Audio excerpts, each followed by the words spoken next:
ഓരോരുത്തരുടെ ഉള്ളിലും പ്രവാസം എന്ന പ്രതീക്ഷ ഉണരുന്നത്. മെച്ചപ്പെട്ട ജീവിതം കുടുംബത്തിനേകാൻ സ്വയം ബലിയാടാകുന്നവർ സ്വപ്നങ്ങളുടെ പാണ്ഡവും തലയിലേറ്റി ഉറ്റവരെയും ഉടയവരെയും കണ്ണുനിറയെ കണ്ട് അവർ പടിയിറങ്ങുന്നു. ഇനിയൊരു മടക്കമുണ്ടോ എന്ന് പോലും തീർച്ചപ്പെടുത്താത്ത യാത്ര. നാട് എന്നതൊരു സ്വപ്നം മാത്രമായി യാത്ര ആരംഭിക്കുന്നവൻ പ്രവാസി. മണലാരണ്യത്തിലെ ചുടുകാറ്റേറ്റ് പാകമാവുന്ന ഈന്തപ്പഴം പോലെ ഓരോ പ്രവാസിക്കും പറയാനുണ്ടാകും ചുട്ടുകൊള്ളുന്ന ചൂടുള്ള നീറുന്ന അനുഭവങ്ങൾ. ഉള്ളൊരുങ്ങുമ്പോഴും കുടുംബത്തിൻ്റെ സന്തോഷമാണ് അവർക്കെല്ലാം.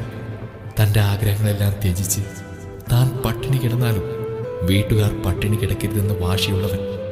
തൻ്റെ അത്യാവശ്യങ്ങൾ പോലും മാറ്റിവെച്ച് മറ്റുള്ളവരെ സഹായിക്കാൻ മുന്നിട്ടിറങ്ങുന്നവർ. അർബാബിൻ്റെ ചീത്തവിളിയിലും ചുട്ടുപൊള്ളുന്ന വെയിലിലും വീട്ടിലെ സന്തോഷങ്ങൾക്ക് വേണ്ടി കുബൂസിനെ ആശ്രയിക്കുന്നവർ. അവസാനം